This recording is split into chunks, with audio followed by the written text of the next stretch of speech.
Hello दोस्तों, मैं Sunil Sutar, junior account assistant Indian railway, आप सभी का अपने यूट्यूब चैनल एसएस क्लासेज पे स्वागत करता हूं। तो दोस्तों, आरआरबी एनटीपीसी का जो शिफ्ट है सीवीटी 1 की, वो 133 शिफ्ट अपने कंप्लीट कर लिए हैं पेपर। ठीक है, तो आज अपने नया आरआरबी ग्रुप डी की जो वैकेंसी है वो उसमें जो एग्ज़ाम हुए आरआरबी ग्रुप डी 2022 के एग्ज़ाम 2019 की वैकेंसी थी, 2022 में एग्ज़ाम हुए। तो ये आज अपने स्टार्ट कर रहे हैं। तो आज अपने 17 अगस्त 2022 की शिफ्ट 1 का एग्ज़ाम करेंगे। अगर आपने दोस्तों एनटीपीसी की क्लासेस नहीं लगाई है तो प्लेलिस्ट बनी हुई है सीवीटी 1 की, सीवीटी 2 बनी हुई है और आरपीएफ के पेपर भी मैंने करवा रखे हैं। यहाँ से आप अपने पीवाईक्यू टेस्ट लगाइए और अपनी तैयारी को बेहतर कीजिए। ओके दोस्तों, और टेलीग्राम चैनल को ज्वाइन नहीं किया तो टेलीग्राम चैनल को ज्वाइन करें और क्लास की सॉल्यूशन पीडीएफ होती है उससे अपनी वापस प्रैक्टिस कर सकते हैं। तो अगर चैनल पे नए हैं तो चैनल को सब्सक्राइब कर लें और बेल आइकन पर क्लिक कर लें। चलते हैं पहले सवाल पे। यदि किसी वस्तु का क्रय मूल्य 2500, विक्रय मूल्य 2375 तो हानि प्रतिशत ज्ञात करें।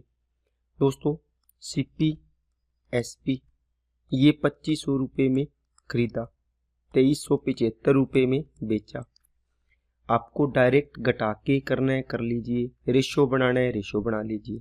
25 से कटेगा 100 बार, 25 से कटेगा दोस्तों 25 नीमा 225 और 12 25 5 125। देखो 100 की चीज 95 में बेचे, सीधा 5% आ गया। नेक्स्ट, 36 सेंटीमीटर को किलोमीटर में बदले।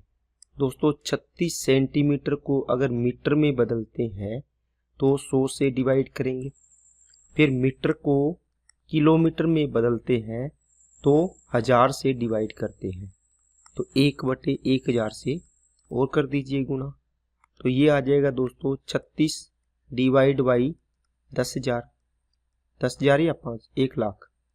ठीक है, अब देखो 1 2 तो 36 तो आएगा, 1 2 3 4 5 अंक छोड़ के डेसिमल आएगा, तो ऑप्शन हो जाएगा आपका ए नंबर। कई बार दोस्तों ऑप्शन ऐसा भी दे सकता है 36 इंटू 10 की पावर -5। देखो ये 10 की पावर 5 है, ऊपर जाएगा नेगेटिव हो जाएगी। ठीक है, कई बार 3.6 इंटू पूछेगा, ऐसा भी ऑप्शन हो सकता है 10 की पावर -6 हो जाएगा, एक डेसिमल और बढ़ा दिए इसने। ओके, नेक्स्ट, 7 फरवरी 2022 से 20 अप्रैल 2022 तक की अवधि के लिए 2000 रुपये पर 8.25% प्रति वर्ष की दर से साधारण ब्याज ज्ञात करें। दोस्तों 7 फरवरी से देखो कितने 20 अप्रैल तक, इसका मतलब हुआ देखो 7 के बाद फरवरी 28 दिन की होगी, 2022 है, लीप ईयर नहीं है, तो 28 में से 7 घटा दो, कितना बचेगा 21, लगभग 21 दिन मान लो। फिर मार्च आएगा तो मार्च में 31 दिन, इसमें 20 दिन। अब ये कितना बन रहा है, 2 3 और 2 5 और 2 7, 72 डेज बन गया। इसका मतलब यहाँ पर आपको 22 दिन लेना था। ठीक है, ये कितना बनेगा 73। जब भी दोस्तों 71 डेज आए, 72 73 74, एक ही आगे पीछे आएगा, ये तो आएगा नहीं। इसका मतलब यही चीज बनेगी, इसका मतलब ये दिन बन रहे हैं, इसको आपको वर्ष में बना लेना है। तो 365 दिन का भाग दीजिए, तो ये बन जाएगा 1/5 साल। तो आपका क्या आ जाएगा, 2000 रुपये की राशि पर 8.25% दर से 1/5 साल का ब्याज चाहिए आपको। इसको सोल्व करिए, 5 से काटा 16, 5 5 25 और 2 जीरो से 2 जीरो कट गई। अब आपने इसका पॉइंट नहीं हटाया, तो वो भी तो 2 जीरो आनी थी। तो 20 से 1, 20 से 5, 5 से इसको काट दिया 33, तो आपका सिंपल इंटरेस्ट कितना आ गया दोस्तों, 33 रुपये। ओके। नेक्स्ट, यदि संख्या 42, 51, 45, 63 में प्रत्येक विषम अंक में 3 जोड़ा जाए और प्रत्येक सम अंक में से 1 घटाया जाए तो इस प्रकार बने उच्चतम और निम्नतम अंकों के मध्य अंतर क्या होगा। दोस्तों 42, 5, 1, 4, 5, 6, 3। अब देखो विषम अंक में 3 जोड़ो तो जोड़ा कितना हो गया 6, 3 जोड़ा कितना हो गया 8, 3 जोड़ा कितना हो गया 4, इसमें भी 3 जोड़ो कितना हो गया 8। ठीक है। अब सम अंक में क्या करना है दोस्तों, 1 घटाना है। तो 6 में से 1 गया 5, 4 में से 1 गया 3 और इसमें से 1 गया 1 और ये 3 बचेगा। अब देखो सबसे मैक्सिमम कितना है 8 और सबसे मिनिमम कितना है 1, इनका अंतर पूछा है कितना आएगा, 7 आएगा। ये वैसे दोस्तों रीजनिंग का सवाल बनता है इस प्रकार का, मैथ्स में ले लिया आपको, चलो करवा दिया मैंने। नेक्स्ट, जॉन ने अंकित मूल्य पर 25% छूट पर लैपटॉप खरीदा। यदि उसने लैपटॉप के लिए 28,473 का भुगतान किया तो उसका अंकित मूल्य ज्ञात करें। दोस्तों MRP पर 25% छूट का मतलब 75% की वैल्यू आपको देगी 28,473 रुपये। इससे आपका MRP आ जाएगा। पहला तरीका इसका ये आ जाएगा। दूसरा दोस्तों 25% छूट का मतलब 1/4 है ना, ये MRP है, कितने रुपए, 4 रुपये। 1 रुपये का डिस्काउंट दिया, कितने रुपये हो गया SP 3, तो 3 की वैल्यू दी है 28,473। आपको 4 की वैल्यू पूछी है तो देखो 4 का मल्टीपल ये नहीं है, 4 का मल्टीपल है, 4 का मल्टीपल ये भी नहीं है। ठीक है, तो 4 का मल्टीपल ये है। अब आपके पास 2 ऑप्शन है, कैलकुलेशन करनी पड़ेगी। अगर यहाँ पे कुछ और होता, एक ही ऑप्शन होता तो आप डायरेक्ट आंसर कर सकते थे। 3 की वैल्यू ये मतलब 3 की, 4 की निकालनी है तो 4 से गुणा कर दो। 3 में 27, 3 चौके 12, 3 निम 27, 3 एकम 3, देखो 4 एकम 4, 4 निम 36, लास्ट में 64 किस में आ रहा है, इसमें आ रहा है, तो ये आंसर होगा, ये गलत हो जाएगा। नेक्स्ट, 20 महिलाएं एक काम को 15 दिन में पूरा कर सकती है, 16 पुरुष उसी काम को 15 दिन में पूरा कर सकते हैं। पुरुषों और महिलाओं की कार्य क्षमता या कुशलता के बीच का रेशो ज्ञात करें। दोस्तों 20 फीमेल किसी काम को 15 दिन में, वही काम 16 पुरुष कितने दिन में, 15 दिन में करते हैं, तो क्या होगा, कट गया, 4 पंजे 20, 4 चौके 16। तो आपको पुरुषों male upon women, men upon women, ये 5/4। देखो मेन और वुमेन का रेशियो आ गया 5:4। नेक्स्ट, वह अधिकतम लंबाई, संभव लंबाई क्या है जिसका उपयोग 5 metre 25 centimetre, 7 metre 35 centimetre, 4 metre 90 centimetre की लंबाई को मापने के लिए किया जा सकता है। दोस्तों जब भी ग्रेटेस्ट इस प्रकार की चीज आए, आपको पता है HCF निकालना होगा। इसको देखो 1 मीटर में 100 सेंटीमीटर, तो 5 मीटर में 500 सेंटीमीटर, और ये भी सेंटीमीटर है, इसको 525 सेंटीमीटर लिख लो, ये 735 सेंटीमीटर हो जाएगा, और ये 490 सेंटीमीटर हो गया। इन तीनों का क्या निकालना, मैक्सिमम लेंथ निकालनी है। इसका मतलब क्या हुआ, इसका मतलब इसका HCF निकालना है।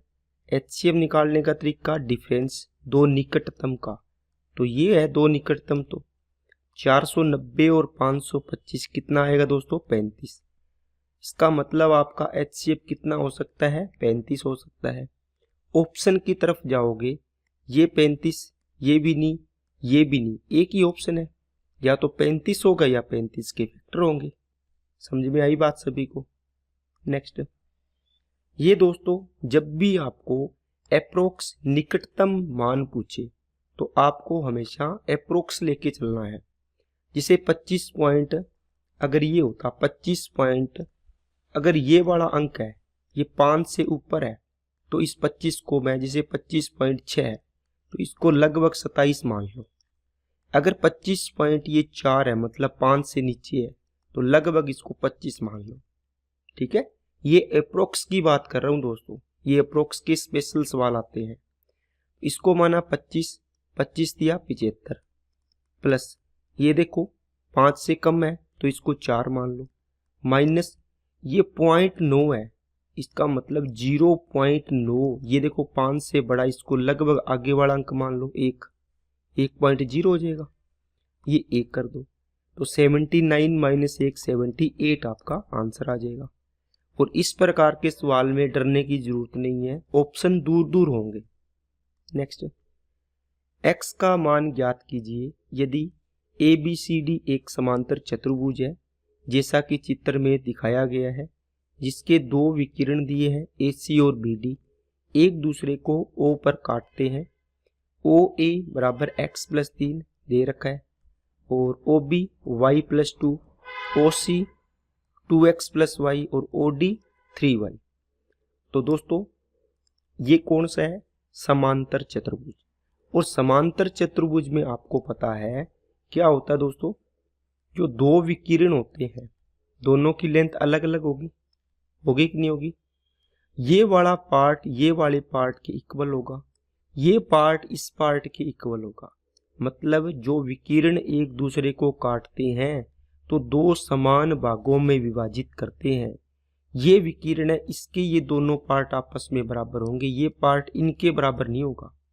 ठीक है, तो इससे आप क्या करोगे, आपको पूछे x की वैल्यू तो आप इन दोनों को इक्वल कर दो, ये पार्ट इक्वल है, x प्लस 3 बराबर 2x प्लस y आ गया। तो ये कितना आएगा, x प्लस y बराबर 3 आ गया। ठीक है, दूसरी इक्वेशन, ये भी पार्ट इक्वल होंगे, 3y बराबर होगा किसके, y प्लस 2 के। तो 2y बराबर 2, तो y की वैल्यू 1 यहाँ पुट कर दो, तो x प्लस 1 बराबर 3, x की वैल्यू कितनी आ गई, 2 आ गई। समझ में आई क्या बात सभी को? ये आंसर हो गया। नेक्स्ट, ये समानुपात में है तो x क्या मान है दोस्तों, ये देखो 6:18 समानुपात 39:x है। तो बाहर वालों का मल्टीप्लाई अंदर वालों का मल्टीप्लाई इक्वल होगा। बाकी आप डायरेक्ट किया करो, 6 का 18 के साथ वही रिलेशन है जो 39 का x के साथ है। देखो ठीक है, इसको भी तो यही लिखना होता है। 6 से किया 3, क्रॉस मल्टीप्लाई करोगे तो x की वैल्यू 39 दिए 117 आ जाएगी। नेक्स्ट, एक पानी की टंकी 2 मीटर भुजा वाले घन के आकार की है। इसमें 3.5 सेंटीमीटर त्रिज्या वाले वृत्त के आकार का एक इनलेट है, मतलब पाइप है। यदि पानी 2 मीटर प्रति सेकंड की गति से बह रहा है तो टंकी को भरने में कितना समय लगेगा? दोस्तों एक आपको मान लो ये दिया है, घनाकार टंकी दी है, इसकी जो भुजा है वो दे दी आपको 2 सेंटीमीटर। अब जो भी पाइप आप लगा रहे हो यहाँ पे, जिस भी पाइप से इसको भर रहे हो, तो वो क्या होगा पाइप? आप बोलो सर वो पाइप तो बेलनाकार होगा। बेलनाकार होगा तो इसकी रेडियस दी है कितनी, 3.5। इसको 7 बटे कितना लिख सकते हैं दोस्तों, 2 लिख सकते हैं। समझ में आई क्या बात? 7 बटे 2, 3.5 लिख सकते हैं। तो ये है 7 बटे 2। अब दोस्तों ये सेंटीमीटर है, बाकी सारे मीटर में है, तो इसको भी तो 100 से डिवाइड कर दो, है ना। तो 7 बटे 200 मीटर हो जाएगा ये रेडियस आपकी। अब दोस्तों जितना पानी इस पाइप से होकर निकलेगा, इस दूरी को कवर करेगा, उतना पानी इसके अंदर जाएगा। मतलब दोनों का वॉल्यूम इक्वल करना है। अब देखो इसने बोला कि 2 मीटर प्रति सेकंड की गति से बह रहा है। अब यहां से 1 सेकंड में 2 मीटर जा रहा है तो t टाइम में कितना जाएगा? देखो अगर आपको distance equal to speed into time है स्पीड है 2 मीटर प्रति सेकंड और टाइम टी मान लो, यहाँ से यहाँ तक जाने में मान लो टी टाइम लेता है ये, है ना। तो स्पीड इसकी कितनी है पानी की, 2 मीटर प्रति सेकंड। तो टी टाइम में ये दूरी कवर करेगा और ये डी दूरी किसको दर्शाती है, हाइट को। इसकी तो हाइट ही होगी इसमें। एच की वैल्यू कितनी आ गई, 2t। बस अब दोस्तों इसका आयतन कितना होता है, भुजा की क्यूब 8 हो गया, 2 की क्यूब, और पाई आर स्क्वायर मतलब 22/7, आर स्क्वायर का मतलब 7/200, 7/200 इंटू कितना आएगा, height h, pi r square h, h की वैल्यू 2t रख दी। अब इसको काट दीजिए, 7 से 7 गया, ये 11, ये 100 गया और ये 100 पर गया और ये आ गया 2 से कट गया। तो ये 8 इंटू 10,000 या फिर इसको 80,000 लिख लो। कितना दोस्तों, 80,000 लिख लीजिए इसको, और नीचे 11 7 77 आ गया, बराबर में टी। आपने स्पीड जो थी इसमें सेकंड टाइम किस में था, सेकंड में, तो ये भी तो सेकंड आया है, यहाँ पे सेकंड नहीं दिख रहा, इसका मतलब 60 से डिवाइड कर दो, 60 सेकंड से, तो ये मिनट में आएगा। किस में आएगा दोस्तों, मिनट में।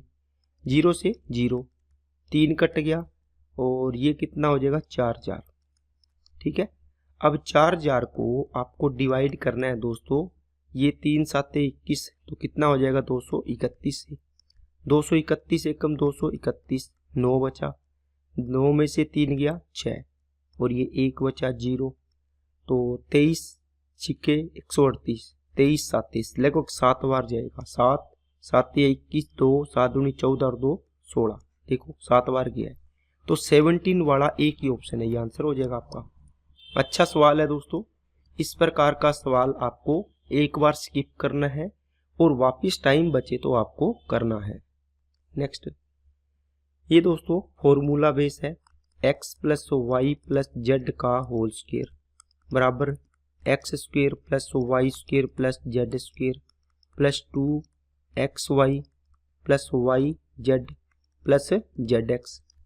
तो 11 का स्क्वायर 121 और ये 2xy इसकी वैल्यू दी है, तो 2 इंटू 42 84 इधर आके माइनस हो जाएगा। इसकी वैल्यू पूछी है x square plus y square plus z square, तो 11 में से 4 गया 7, तो 7 वाला ये रहा ऑप्शन, आंसर हो गया।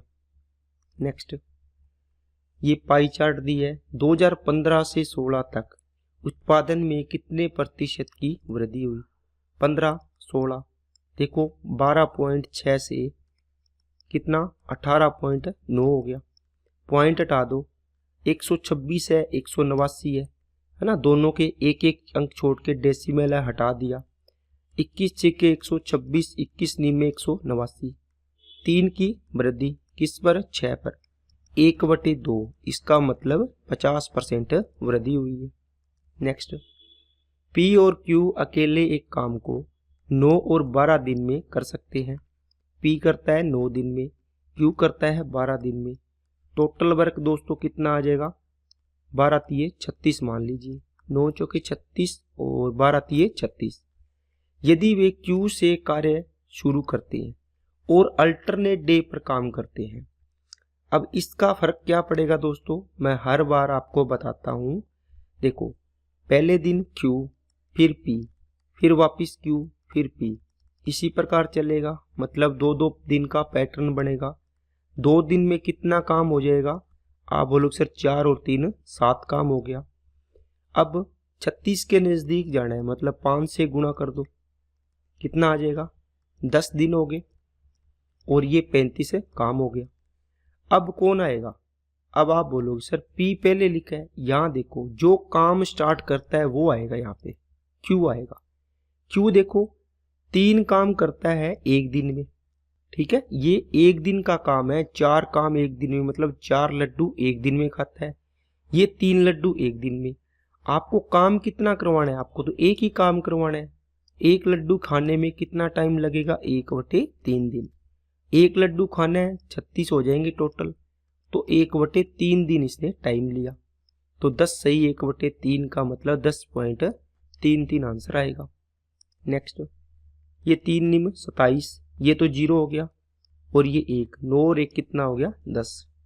नेक्स्ट, X और Y सोने और प्लेटिनम के दो मिश्र धातु है जो धातुओं को क्रमशः 5:2 और 5:7 के अनुपात में मिलाकर तैयार किए गए हैं। यदि हम मिश्र धातुओं की समान मात्रा को पिघलाकर तीसरा मिश्र धातु Z बनाते हैं तो Z में सोने की मात्रा और प्लेटिनम की मात्रा का रेशियो क्या होगा। दोस्तों, X और Y दो मिश्रण है, कौन से है, एक तो है X, एक है Y। इसमें है एक तो गोल्ड और एक है प्लेटिनम, ठीक है। एक तो है गोल्ड प्लेटिनम, X में है 5:2 और Y में कितना है 5:7।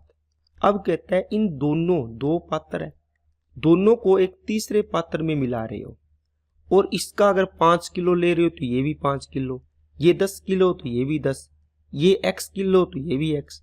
इसका मतलब दोनों को समान मात्रा का मतलब 1:1 में ले रहे हैं आप। तो बताओ टोटल इसकी मात्रा कितनी बनेगी, 5 और 2 7 किलो ले रहे हो, इसकी 12। आप बोलो सर ये तो बराबर नहीं है, तो बराबर बना लीजिए। इसको 12 से गुणा कर दो, इसको 7 से कर दो। इसको 12 से गुणा करने का मतलब हुआ इस पूरे रेशियो को 12 से करो, इसको भी 12 से, इसको 7 से करने का मतलब पूरे रेशियो को 7 से करना है। अब देखो ये दोनों समान होगी, 7 × 12 ऊपर वाला और 12 × 7 नीचे वाला। इनको काटोगे 1:1 बन गया। अगर कई बार बोलेगा इनकी समान मात्रा नहीं है, 2:3 में मिलाओ, 3:4 में मिलाओ, 5:2 में मिलाओ, तो यहाँ पे अपने गुणा कर देंगे जिस अनुपात में बोला है वो। अभी समान बोला है तो बस 1:1 रखेंगे। अब देखो 12 5 यहाँ लिख रहा हूँ मैं, 12 5 60 और ये 12 दूना 24, ये 35 और ये 7 7 49। इनको ऐड कर लो, 5 9 और ये 13, 6 और 1 7, तो 95:73 इसका आंसर आएगा। सॉरी गलत हो गया, कौन सा ऑप्शन है, ये रहा सी ऑप्शन। नेक्स्ट, साइन ए को कोट ए के रूप में व्यक्त करें जहाँ ए एक न्यून कोण है। दोस्तों या तो आपको फॉर्मूला पता होना चाहिए, साइन ए बराबर क्या होता है 1/कोसेक, एक बोलोगे। अब आपने 1 + कोट स्क्वायर थीटा बराबर क्या होता है कोसेक स्क्वायर थीटा, होता है कि नहीं होता। अब आपको कोसेक थीटा लिखना है, मतलब रूट किया तो इस साइड में भी रूट कर दो कोट स्क्वायर थीटा। देखो कोसेक थीटा की वैल्यू पुट कर दीजिए, कितना आएगा 1/1 √1 + कोट स्क्वायर थीटा। तो आंसर हो जाएगा कौन सा, ये वाला ऑप्शन, ठीक है। बाकी आप इसको इस प्रकार ट्रिपलेट से 3 4 5 से लेके भी इसको सॉल्व कर सकते हैं। नेक्स्ट, त्रिभुज ABC में यदि कोण A 40 डिग्री, B 70 डिग्री, तो बाह्य कोण A का माप ज्ञात करें। दोस्तों यहाँ देखते ही आप सीधे A पर जाते, एक कोण 40 डिग्री तो दूसरा 140 डिग्री होगा। कैसे, कोई भी ट्राइंगल बनाओ चाहे कुछ भी बनाओ, है ना। मान लो मैंने बोल दिया ये A पॉइंट है, ये B है, ये C। अगर ये कोण 40 डिग्री, इसका बाह्य कोण ये बना लो, ये इधर वाली साइड में ये बना लो, ये बनेगा या ये बनेगा, ये बनेगा तो भी देखो एक सरल रेखा पर एक कोण मान लो 40 डिग्री है तो ये कोण कितना होगा 140 होगा, दोनों का योग 180। तो ये 40 तो इस रेखा पर ये 140 डिग्री हो जाएगा। आंसर हो गया सी ऑप्शन। नेक्स्ट, के मूल बराबर है। तो दोस्तों मूल बराबर हो द्विघात समीकरण के तो b² बराबर 4ac होता है, ठीक है। आपने पढ़ा होगा b² - 4ac बराबर 0 हो, इसका मतलब दोनों मूल इक्वल है। अब यहाँ पे देखो b क्या है, आप इस इक्वेशन से करो ax² + bx + c बराबर 0। देखो x का गुणांक b, x का गुणांक यहाँ पे 1 है, 1 का स्क्वायर, ठीक है। और 4 × देखो a कौन सा है x² का गुणांक, तो x² का गुणांक तो a ही है। c कितना है b है, तो b लिख दो। देखो तो 1 बराबर 4ab का मतलब हुआ a इंटू बी बराबर 1/4, ऑप्शन नंबर ए। नेक्स्ट, यदि दो संख्याओं का योग 430 HCF 43 है तो कौन सा युग्म सही है? दोस्तों आपको बताया है जब भी HCF दिया हो आप दो संख्याएं x और y मान लिया करो को प्राइम नंबर। को प्राइम का मतलब x और y का आपस में HCF कितना है? 1 होना चाहिए, कुछ भी कॉमन नहीं है इसमें। इसका मतलब पहली संख्या 43x, दूसरी संख्या 43y, इनका योग दे रखा है 430। तो यहां से x प्लस वाई बराबर कितना आएगा? काट दो कॉमन लेके 10 आएगा। अब x और y को प्राइम नंबर है, इनके पेयर क्या बनेंगे? आप बोलोगे सर 1 9 बनेगा, 2 और 8 बनेगा, 3 7 4 6 5 5। अब यही तो बात है समझने वाली। कैसे? इन दोनों का 1 और 9 का HCF 1 होता है ना, इसका मतलब ये पॉसिबल है। 2 और 8 का HCF 2 आएगा। अपने को आपने पहले लिख रखा है HCF 1 होना चाहिए, तो ये पेयर पॉसिबल नहीं है। 3 और 7 का HCF 1 ये पॉसिबल है। 4 और 6 का HCF 2 आएगा, तो इसका मतलब ये पॉसिबल नहीं है। 5 और 5 का HCF 5 आएगा, ये पॉसिबल नहीं है। तो दो ही पेयर पॉसिबल है, 1 और 9 और दूसरा 3 और 7।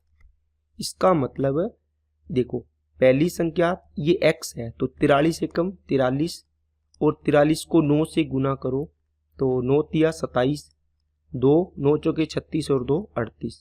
या तो ये होगा पेयर, या फिर 43 तिया 129 और 43 को 7 से गुणा कर दो, 7 तिया 21, 2 और 7 चौके 28 और 2 30।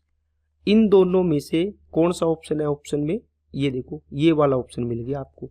ये भी आंसर हो सकता है, ये भी आंसर है। आपको ऑप्शन में ये मिला तो आपका आंसर हो जाएगा ये वाला। ठीक है। नेक्स्ट, एक क्रम में व्यवस्थित 11 संख्याओं का एवरेज 41 है। पहली 5 संख्याओं का एवरेज 18, अंतिम 5 संख्याओं का औसत 64 है। छठी संख्या ज्ञात करें। दोस्तों देखो 11 संख्याओं का एवरेज 41 है। इसमें से पहली 5 संख्याओं का एवरेज 5 इंटू 18 माइनस कर दीजिए, और अंतिम 5 संख्याएं 5 इंटू 64 ये भी माइनस कर दो, तो ये आपकी छठी संख्या बच जाएगी। पहला तरीका तो ये है। दूसरा देखो 11 संख्याओं का एवरेज दे रखा है 41, प्रथम 5 संख्याओं का एवरेज दिए आपको 18 और अंतिम 5 संख्याओं का एवरेज दिया आपको 64। अब दोस्तों जो ओवरऑल एवरेज है आपका, देखो सभी संख्याओं का, इससे तुलना करो कितना कम है? 18 और ये 23 कम है, -23। और ये इससे तुलना करोगे तो कितना ज्यादा है? 23 ज्यादा है। 23 कम है कितनी संख्याओं में है? पहले वाले में 5, तो 23 5 115 माइनस का। इसका मतलब अगर आपने जो एवरेज था वही मान लिया वो संख्या कि वो संख्या है छठी, वो 41 है। अगर कम ज्यादा हुई तो वो माइनस कर देंगे, प्लस कर देंगे, तो 115 माइनस होना था। ठीक है। और ये 23 5 ये भी 5 संख्याओं में 23 ज्यादा तो 115 हो गया। ओके, तो ये प्लस 115 हो गया, ये तो 0 हो गया। इसका मतलब जो संख्या आपने मानी थी वो 41 ही है। या फिर आप ये तरीका लगाइए। नेक्स्ट, सोल्व करना है दोस्तों 0.6 और प्लस ये ब्रैकेट, ये इसका वर्गमूल 0.9 माइनस ये ब्रैकेट लगा है दोस्तों। इस पूरे ब्रैकेट को एक साथ सोल्व करना है। ठीक है, तो ये आ जाएगा 0.12 और ये 4.4 भाग 0.5, तो पॉइंट हट जाएगा, पॉइंट कट जाएगा, एक एक अंक है। इसको लिखेंगे 0.8 लिख सकते हैं, तो ये प्लस है 0.8, इसका मतलब 80 लिख लो। ठीक है, क्या लिख लो दोस्तों? 80। तो 0.80 और 0.12 0.92 हो गया। इसमें से ये माइनस का है, प्लस का 0.90 माइनस कर दो, ये वाला, ये प्लस है वैसे, ये प्लस माइनस, तो 2 0 ये बचेगा ये, और किसका? माइनस का। देखो 0.90 माइनस 0.92, इसको घटाओगे तो आपके पास क्या बचेगा, यही बचेगा। कौन सा, 0.60 लिख लो इसको, और माइनस का 0.02, इसको घटाओगे तो 0.58 आपका आंसर आ जाएगा। नेक्स्ट पाई चार्ट दिया है दोस्तों। तो यदि 500 उत्पाद निर्मित किए जाते हैं तो उन पर प्रत्यक्ष श्रम लागत 1 लाख है, तो उत्पाद का विक्रय मूल्य क्या होना चाहिए ताकि 44% का लाभ कमाया जा सके। इसमें दोस्तों डायरेक्ट लेबर आपको दी है 24%। इसका मतलब जो यहाँ पर वैल्यू दी है प्रत्यक्ष श्रम लागत, ये 1 लाख है, ये 24% की वैल्यू है ना, कितनी, 1 लाख। आपको 100% की वैल्यू निकाल लेनी चाहिए, इस पूरे पाई चार्ट की वैल्यू आ जाएगी। कितनी आएगी, अब देखो 1 लाख डिवाइड बाई 24 इंटू कितना आ गया 100, 44% लाभ कमाना है, इसका मतलब 144% चाहिए। आप क्या करो, 1 लाख डिवाइड बाई 24% की वैल्यू थी, डायरेक्ट 144 निकाल दो, ये स्टेप आप काट सकते हैं। 24 की वैल्यू 1 लाख, तो 144 की वैल्यू 1 लाख बटे 24 इंटू 144 आ गई। 24 छिक्के 144, कितना आ गया दोस्तों, 6 लाख।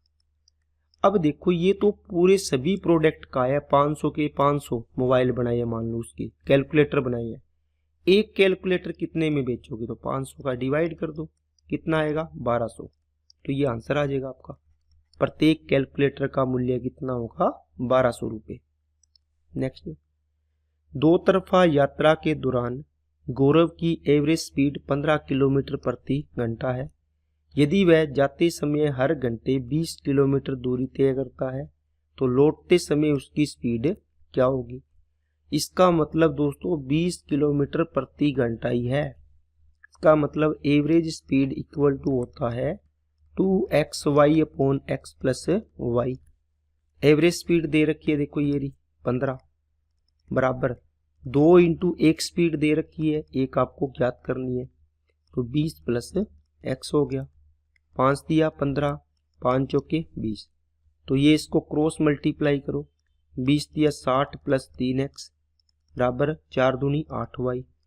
सॉरी इसको y लिखना ना, x लिख लो, ऊपर भी स्पीड वही लिखोगे ना जो नीचे सेम होगी ना, x मान लो चाहे y मान लो, कोई बात नहीं है, तो सेम आएगा, ये x मान लिया, तो ये हो जाएगा 5x और ये हो जाएगा 60, तो x की वैल्यू कितनी आ गई दोस्तों 12, तो ये तो आपको पूछा था।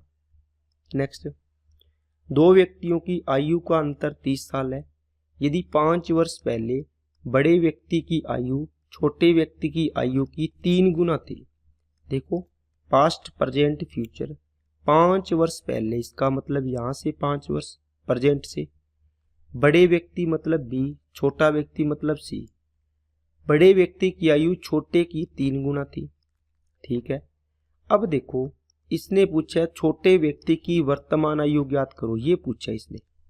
मेरे को बात बताओ, अगर किसी भी आज आपके पापा और आपकी आयु के बीच में अंतर अगर आज 20 साल है तो वो उम्र के बाद और उम्र से पहले भी 20 साल ही रहेगा, ठीक है ना। जितना अंतर है वो सेम रहता है।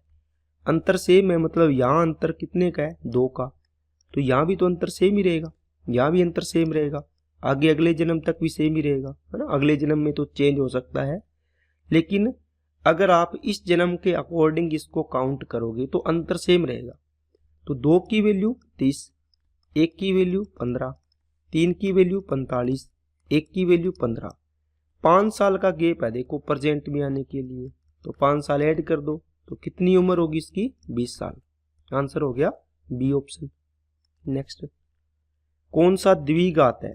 द्विघात का मतलब दोस्तों जो भी चर हो उसकी मैक्सिमम पावर कितनी होनी चाहिए 2, मैक्सिमम पावर 2 होनी चाहिए, एक हो ना हो वो कोई दिक्कत नहीं। इसमें देखो 1 पावर 1 पावर, ये तो रेखिक हो गया।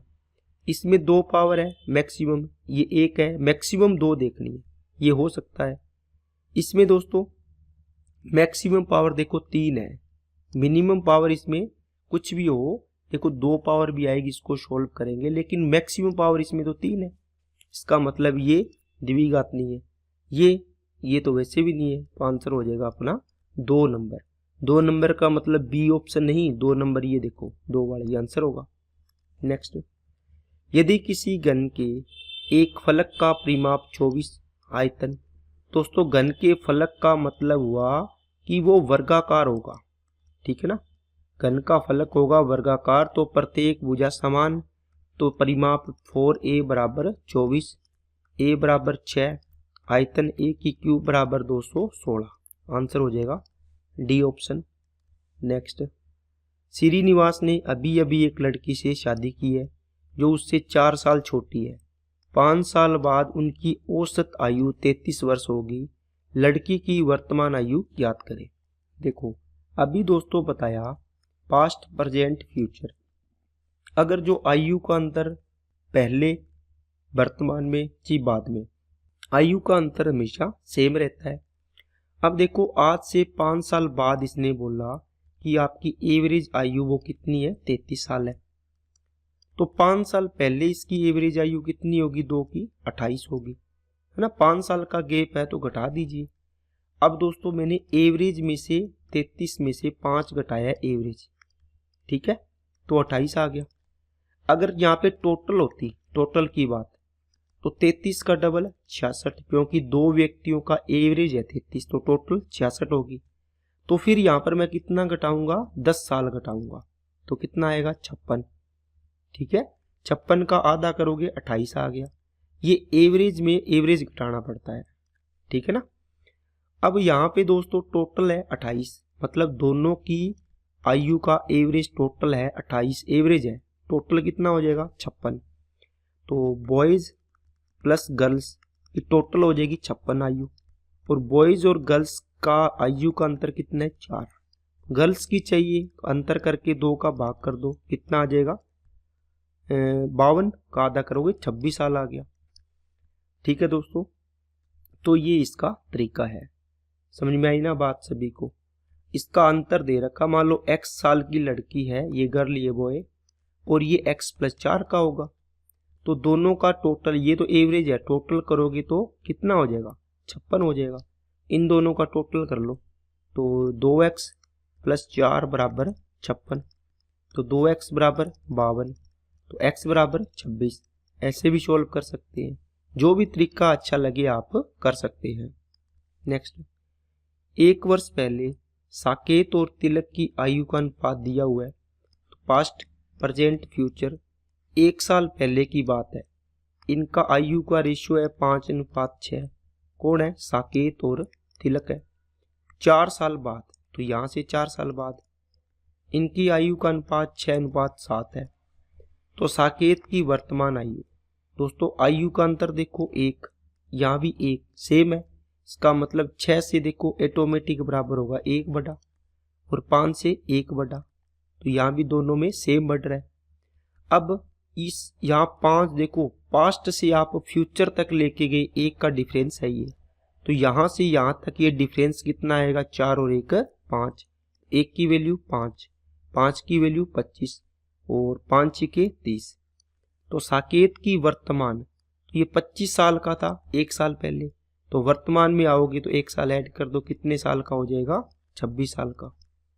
नेक्स्ट, ये दोस्तों सीरीज है, देखो 55, 45 और 4 49, और ये कितना हो जाएगा 36, और ये कितना ऐड किया इसने 25। अब आप इसको देखोगे, बोलोगे 7 का स्क्वायर, 6 का स्क्वायर, 5 का स्क्वायर, मतलब 4 का स्क्वायर ऐड करना है, 16 ऐड करोगे तो 181 आंसर हो जाएगा। नेक्स्ट, इसमें 1 ऐड किया, ये कितना है दोस्तों 8 ऐड किया, 27 ऐड किया, और ये 55 और 9 64 ऐड किया। देखो 1 की क्यूब, 2 की क्यूब, 3 की क्यूब, 4 की क्यूब, 5 की क्यूब ऐड करो, मतलब 125, तो इसका आंसर आ जाएगा 125, और 109 करोगे 134। तो ये दोस्तों क्लास थी 17 अगस्त की शिफ्ट 1 के सारे सवाल कर लिए हैं। अगर क्लास अच्छी लगे तो लाइक करना, चैनल को सब्सक्राइब नहीं किया चैनल सब्सक्राइब करें, और बेल आइकन पर क्लिक कर लें। अपने दोस्तों के पास ज़्यादा से ज़्यादा शेयर करें ताकि उन्हें भी इस वीडियो का लाभ मिल सके। और जो भी एनटीपीसी या एएलपी कोई भी एग्ज़ाम की तैयारी कर रहा है वो दोस्तों एनटीपीसी के एएलपी वाले ग्रुप डी के जो भी प्रीवियस ईयर क्वेश्चन मैंने आरपीएफ के करवाए थे उनको ज़रूर लगाएं। आपको बहुत ज़्यादा फ़ायदा मिलेगा और आप पेपर दे के आओगे तो आपके अंदर कॉन्फिडेंस होगा कि मैं पेपर लगा के गया तो मेरे को इतना ज़्यादा फ़ायदा मिला। ठीक है दोस्तों, तो आज के लिए इतना ही। Okay, thank you.